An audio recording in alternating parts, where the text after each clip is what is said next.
étymologiquement, la philosophie, c'est le fait d'aimer la pensée. D'aimer la pensée. Ce qu'on appelle les philosophes, c'est des gens qui ont approfondi plein de sujets, parfois des sujets profanes et parfois des sujets du domaine de la théologie, du sacré, et qui ont eu des réflexions, des pensées sur tout ça. La philosophie, en réalité, ça a toujours plus ou moins existé. Hein. C'est devenu un domaine quasiment exclusif aujourd'hui. C'est devenu un domaine, la philosophie. Mais la philosophie, c'est-à-dire que l'homme puisse avoir des réflexions, ça a toujours existé. Allah, dans le Coran, par exemple, il nous dit « Voici des versets pour les gens qui méditent, pour les gens doués d'intelligence. » Un philosophe, très souvent, on caractérise les philosophes comme étant des gens qui ont une réflexion, des gens qui méditent sur des questions de la vie, sur l'amour, sur la mort, sur l'origine de l'humanité, etc. La philosophie en soi, ce n'est pas un domaine anti-islamique.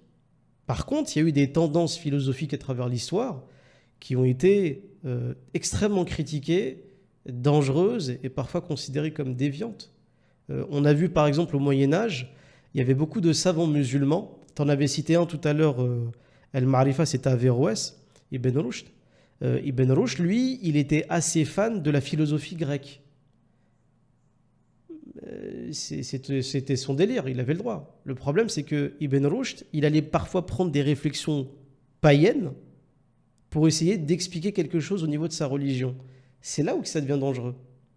C'est là où ça devient quelque chose de critiquable. C'est quand tu vas t'inspirer d'un peuple païen qui ne reconnaissait pas Allah, qui faisait du polythéisme, qui buvait de l'alcool et qui étaient des alcooliques notoires, parce qu'ils avaient carrément un dieu du vin, pour vous dire à quel point ça allait loin chez eux, un dieu exclusivement du vin, Bacchus, oui c'est ça Bacchus.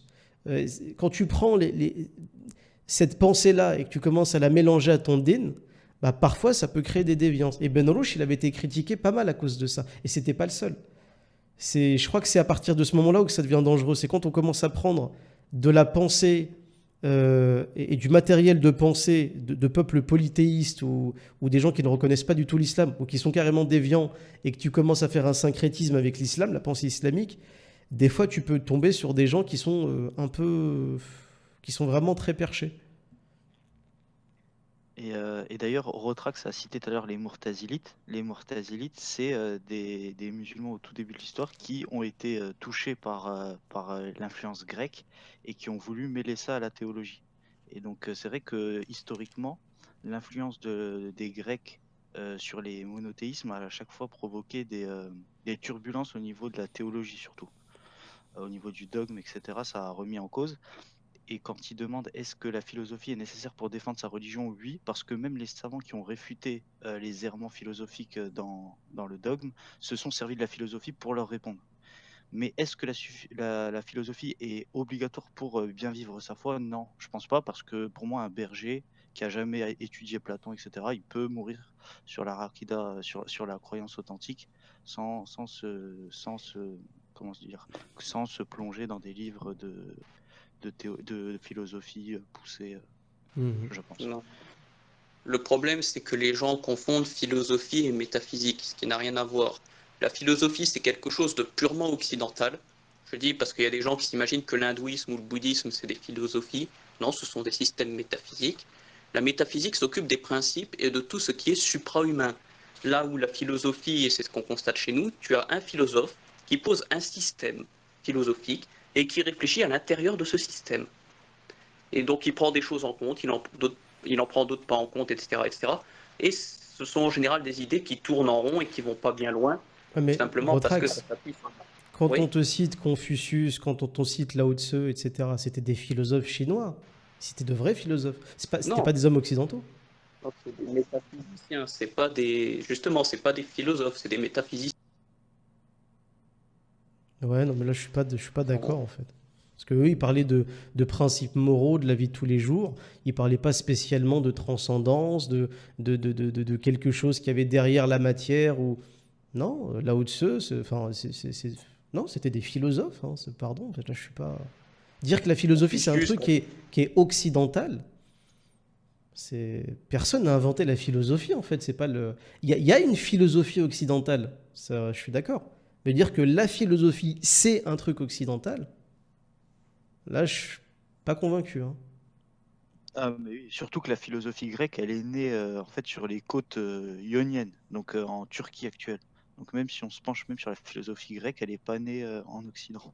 Et on sait même d'ailleurs qu'énormément de philosophes grecs sont allés étudier en Égypte, à Alexandrie, que eux-mêmes, les Égyptiens, En- avaient pris des courants de pensée qui étaient assyriens, babyloniens, et puis asiatiques. Et puis, ouais, non, moi, je suis pas très très chaud avec l'idée de la philosophie, c'est un truc occidental.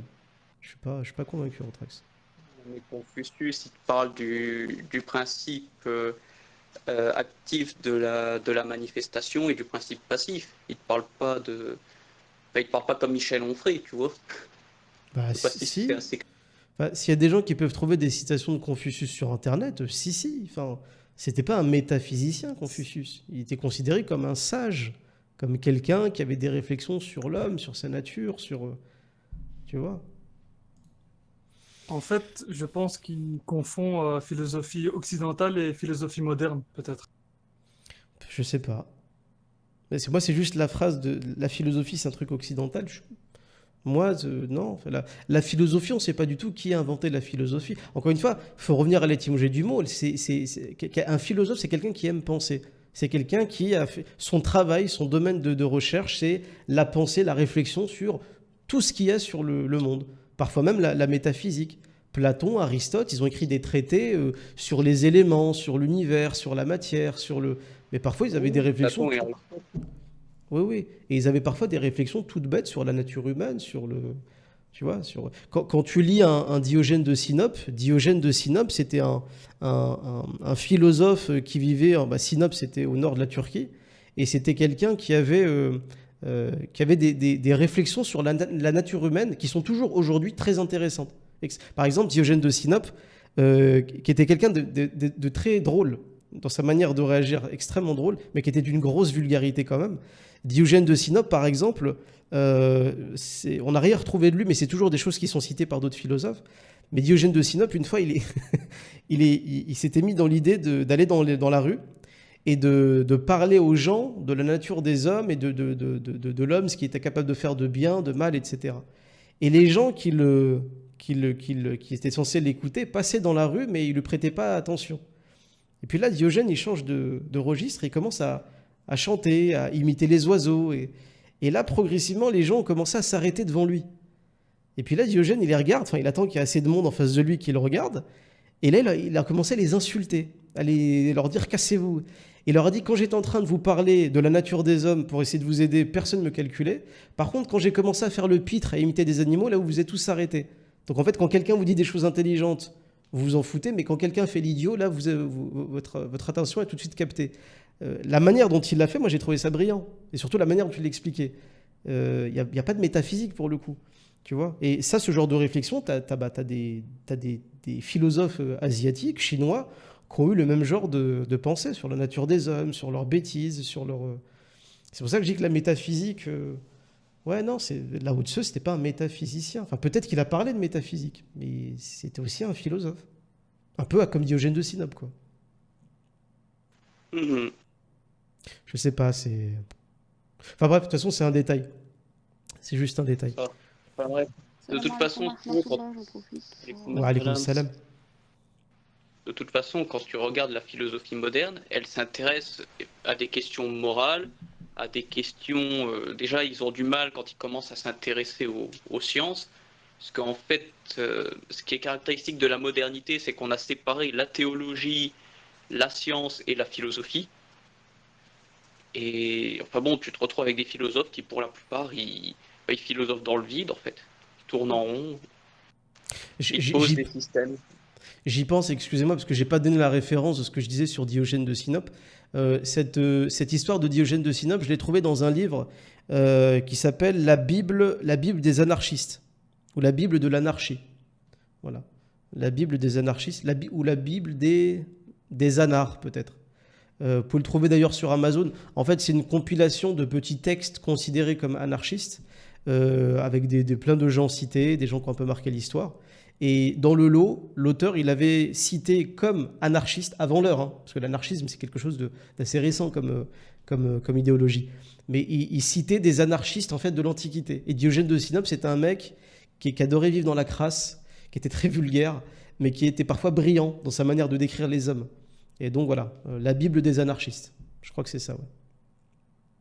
Excuse-moi, Retrax, tu peux... Ouais, la Bible des anards, ouais, Oui, je non, crois que c'est ça. je disais, tu finis avec des mecs comme Bergson qui te parlent de intuitionnisme. Lui, il a créé son système philosophique, c'est l'intuitionnisme.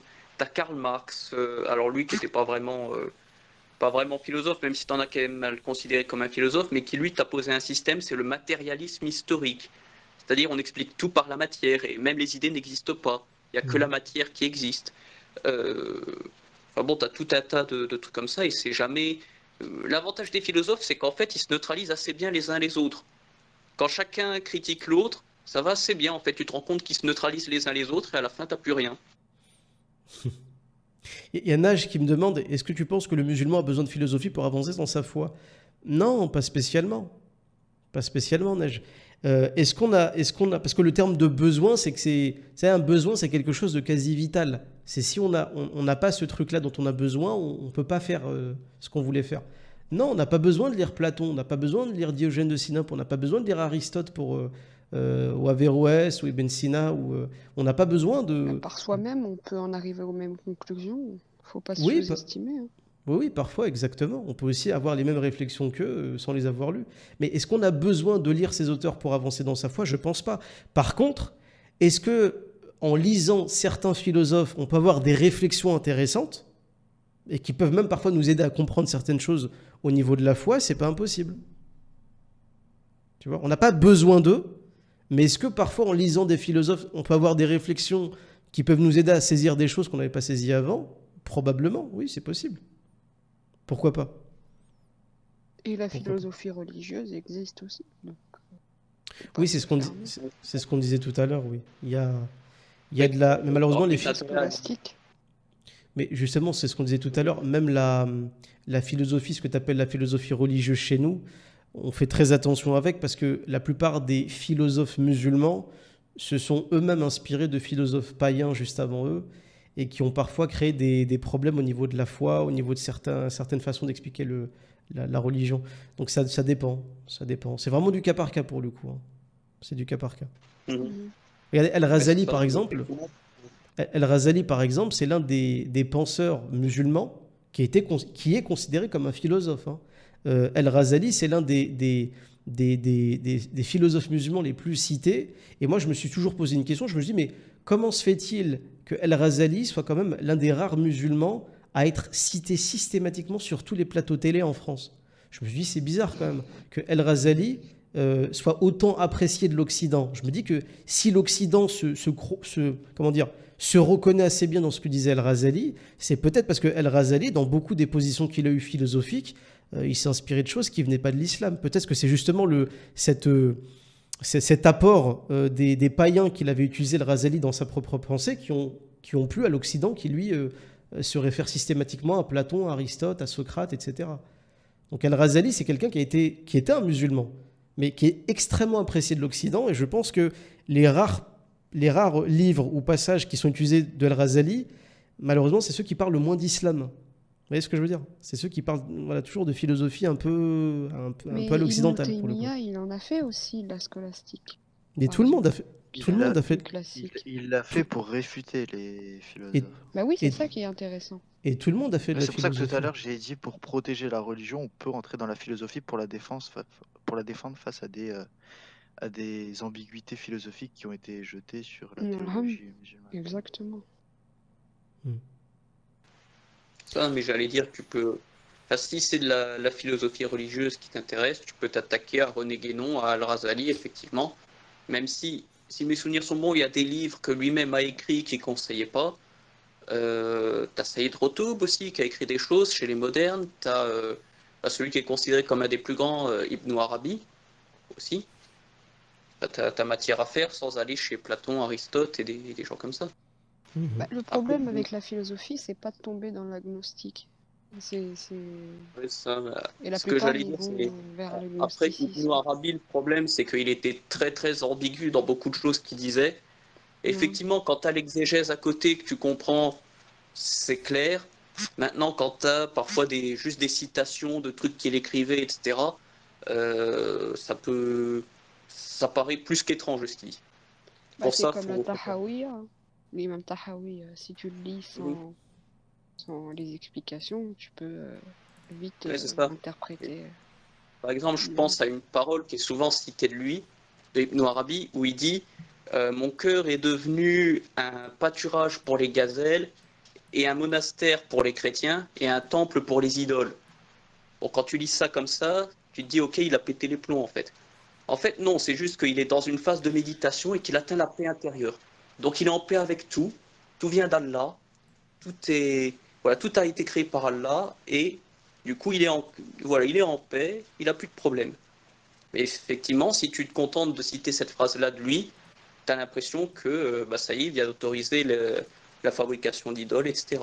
Et moi, quand j'en ai parlé avec Non. des soufis, ils m'ont dit que dans ces errements-là, ces paroles qui peuvent paraître étranges, on m'avait dit, il est en état d'ivresse spirituelle.